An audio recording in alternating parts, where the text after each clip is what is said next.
Hello दोस्तों, welcome back to my YouTube channel maths plaza. तो दोस्तों, आज मैं इस वीडियो में Bihar board class 7 science chapter 1 जिसका नाम है जल और जंगल।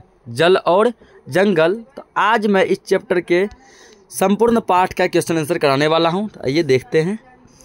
तो पहला जो क्वेश्चन यहाँ पे दिया गया है, ठीक ना, जल और जंगल, जो कि क्लास 7 साइंस बुक है।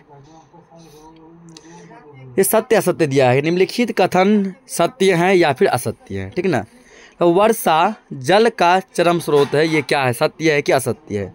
ये कथन जो है ये सत्य है। क्या है? सत्य है। अगला, नदियों का जल खेतों में सिंचाई का एकमात्र साधन है, नहीं, ये असत्य है।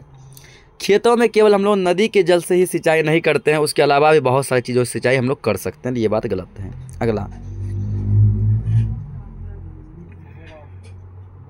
अगला कह रहा है, ठीक ना, जल की कमी की समस्या का सामना केवल ग्रामीण क्षेत्रों के निवासी ही करते हैं, नहीं, जल की कमी का समस्या ग्रामीण और शहरी दोनों परिवेश में रहने वाले लोगों करते हैं, ठीक ना, दोनों करते हैं। अगला क्वेश्चन 2 नंबर की रिक्त स्थानों की पूर्ति कीजिए। रिक्त स्थानों यानी खाली स्थानों को क्या करना है? भरना है, ठीक ना। तो पहला क्वेश्चन कह रहा है कि भौम जल प्राप्त करने के लिए डैश तथा डैश का उपयोग किया जाता है। तो भौम जल प्राप्त करने के लिए नलकूप और कुआं का उपयोग किया जाता है। नलकूप और कुआं, क्या हो जाएगा? नलकूप और कुआं हो जाएगा। अगला, जल की 3 अवस्थाएं डैश डैश और डैश है। जल की 3 अवस्थाएं बर्फ, जल और वाष्प है। या क्या होगा? बर्फ, जल और वाष्प, या वाष्प हो जाएगा, वाय नहीं वाष्प होगा। अगला, भूमि की जल धारण करने वाली परत डैश कहलाती है। तो भौम जल स्तर कहलाती है। क्या कहलाती है? भौम जल स्तर कहलाती है। अगला आप क्वेश्चन कर रहा है 3 नंबर की, समझाइए कि भौम जल की पुनः पूर्ति किस प्रकार होती है। भौम जल की पुनः पूर्ति किस प्रकार हो सकती है, ये हमको इसको क्या करना, समझा के बताना है, ठीक ना। उत्तर में देखिए, तो वर्षा के समय जल भूमि पे गिरता है और कुछ हिस्सा तालाब, नदी में जमा हो जाता है। ये बात तो हम सभी जानते हैं कि वर्षा का पानी ज़मीन पे गिरता है, कुछ पानी धरती के द्वारा सोख लिया जाता है, तो कुछ पानी धूप के द्वारा सोख लिया जाता है, कुछ पानी नदी तालाब में जमा हो जाते हैं। शेष जल धीरे धीरे रिस कर भूमि के अंदर चला जाता है। वही बताया, कुछ जल नदी तालाब में गया, कुछ जल धरती द्वारा सोख लिया गया। इस प्रक्रिया को अंतःस्रावन कहते हैं। क्या कहते हैं? अंतःस्रावन कहते हैं। खेतों में सिंचाई का जल भी भूमिगत जल स्तर को बढ़ाता है, ठीक है। खेतों में जो सिंचाई करते हैं तो वो जो खेत में जल जो होते हैं वो भी क्या करते हैं? भूमि द्वारा सोख लिए जाते हैं, जिससे भूमि जल का स्तर बढ़ जाता है। इस तरह वर्षा और सिंचाई के जल से भूमिगत जल का स्तर बढ़ता है, ठीक ना। अगला क्वेश्चन, भीम जल स्तर के नीचे गिरने के लिए उत्तरदायी कारकों को समझाइए। ठीक है, भीम जल स्तर नीचे गिर रहा है, इसके क्या कारण है? तो भूमिगत जल स्तर गिरने के मुख्य कारण है, जैसे पहला वनों की अत्यधिक कटाई। इसको आप लोग रोमन नंबर में पॉइंट वाइज बना लेंगे। पहला क्या? वनों की अत्यधिक कटाई। दूसरा है औद्योगिकरण के कारण पानी का अधिक उपयोग। ये रोमन नंबर 2 लिखेंगे इसको, औद्योगिकरण के कारण पानी का अधिक उपयोग। तीसरा लिखेंगे अधिक सिंचाई। चौथा लिखेंगे तालाबों और झीलों को भरना, ठीक ना। तो इन सभी कारणों से क्या होता है? भूमि में जल का रिसाव कम हो जाता है, जिससे भूमिगत जल का स्तर गिरता है। अगला क्वेश्चन है कि कम से कम जल का उपयोग करते हुए बगीचे लगाने तथा रखरखाव के लिए क्या कदम उठाएंगे। बगीचा भी लगाना है, पानी का भी कम उपयोग करना है, इसके लिए हम क्या कदम उठा सकते हैं, ये हमसे पूछा गया है, ठीक है ना। ये हमसे पूछा गया है। तो बगीचे में पानी की बचत के लिए ड्रिप सिंचाई प्रणाली अपना सकते हैं। कौन सा प्रणाली अपनाएंगे? ड्रिप सिंचाई प्रणाली। इसमें पौधों की जड़ों के पास छिद्रित पाइप बिछाकर सीधे जड़ तक पानी पहुंचाया जाएगा, ठीक ना। सभी पौधों के जड़ तक हम लोग पाइप बिछा देंगे और पाइप में पानी देंगे, तो ये पानी जो है डायरेक्ट पौधा के जड़ में पहुंचेगा, इधर उधर बर्बाद नहीं होगा। साथ ही पौधों के चारों ओर मिट्टी का बांध बना के, कि चारों ओर क्या करें, बांध बना के मिट्टी का घेराव घेर देंगे, पानी वहाँ से बाहर नहीं निकले, ठीक ना।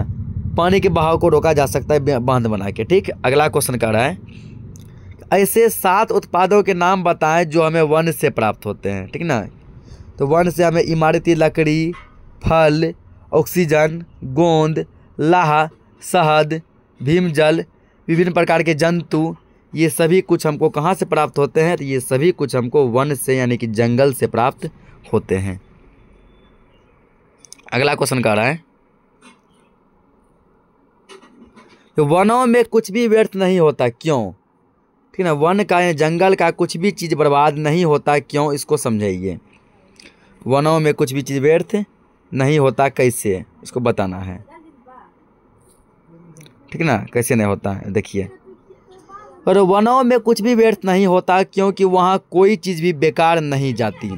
वन का कोई भी चीज़ बेकार नहीं जाता है। पौधों की सूखी पत्तियाँ और जंगली जानवरों के अवशेष अपघटकों द्वारा ह्यूमस में परिवर्तित हो जाते हैं। किस में परिवर्तित हो जाते हैं? ह्यूमस में है। देखिए तो यहाँ पे है कि पौधे प्रकाश संश्लेषण की प्रक्रिया द्वारा वातावरण से कार्बन डाइऑक्साइड अवशोषित करते हैं। ठीक है ना, पौधे क्या करते हैं? तो प्रकाश संश्लेषण की प्रक्रिया द्वारा वातावरण से कार्बन डाइऑक्साइड अवशोषित करते हैं और ऑक्सीजन छोड़ते हैं। कार्बन डाइऑक्साइड को सांस में लेते हैं और ऑक्सीजन को क्या करते हैं? छोड़ते हैं। जीव जंतु इसी ऑक्सीजन का उपयोग श्वसन क्रिया में करते हैं। जो ऑक्सीजन पेड़ पौधे छोड़ते हैं हम लोग उसी का सांस लेते हैं, और हम लोग ऑक्सीजन का सांस लेके कार्बन डाइऑक्साइड को छोड़ते हैं।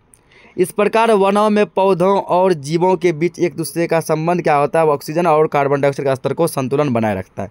वो ऑक्सीजन छोड़ता है, हम ऑक्सीजन लेते हैं, हम कार्बन डाइऑक्साइड छोड़ते हैं, वो कार्बन डाइऑक्साइड लेता है। ठीक ना, तो 9वां क्वेश्चन हो गया। 8वां सर छूट रहा है। हाँ 8वां क्वेश्चन छूटा, 8वां देख लीजिए अब। अपघटक किसे कहते हैं? ये वन एवं जीवों के लिए कैसे सहायक है? अपघटक क्या है? ये वन और वन्य जीव के लिए कैसे सहायक है? तो अपघटक ऐसे सूक्ष्म जीव हैं जो मृत जीवों और पौधों के अवशेषों को विघटित करके ह्यूमस बनाते हैं। क्या बनाते हैं? ह्यूमस बनाते हैं। यह ह्यूमस मिट्टी की उर्वरा शक्ति को बढ़ा देता है। अपघटक वन और जीवों की वृद्धि में महत्वपूर्ण भूमिका निभाते हैं क्योंकि ह्यूमस से पौधे को पोषक तत्व मिलता है। 9वां भी हो गया। 10वां क्वेश्चन कर रहा है रिक्त स्थानों की पूर्ति कीजिए, खाली जगह को भरना है। कीट, मधुमक्खियों और पक्षी पुष्पी पादपों की डैश सहायता करते हैं, तो वृद्धि सहायता करते हैं। वन शुद्ध करते हैं डैश और डैश को। किसको शुद्ध करते हैं? जल और वायु को। वन में क्षयवान पत्तियों और जंतु डैश को समृद्ध करते हैं, पौधे को समृद्ध करते हैं। अगला, सूक्ष्म जीवों द्वारा मृत पादपों पर क्रिया से डैश बनता है। क्या बनता है? ह्यूमस बनता है। इसी के साथ ये चैप्टर खत्म हो गया। मिलते हैं हम लोग नेक्स्ट चैप्टर में, तब तक के लिए जय हिंद, वंदे मातरम।